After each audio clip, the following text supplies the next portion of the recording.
So for plantar fasciitis and heel pain, along with stretching the calves, we want to address the actual plantar fascia itself as well.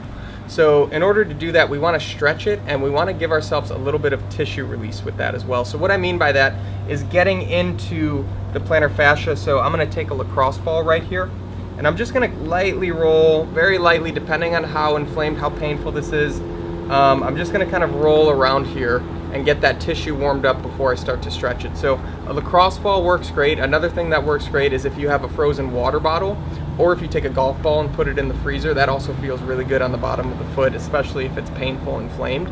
So after you do this for about a minute, minute and a half, what you'll do is you'll grab that same foot and you'll kind of bring it up to the leg.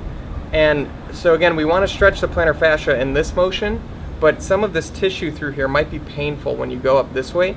So what I want you to do is just grab lightly with your thumb. You're just going to give yourself a little pressure here and then pull back. That'll help with some of the pain and allow you to get some of the stretching into that tissue. So again, just thumb in that area, and you can work around different areas in the foot here.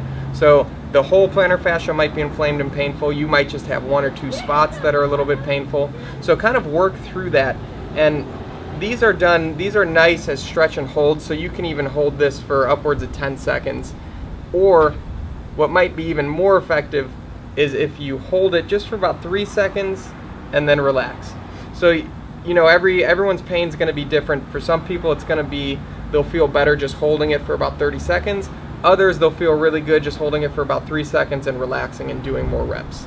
So I like to prescribe 3-second holds and do about 10 of those. So 30 seconds total, or to do one long 30-second hold.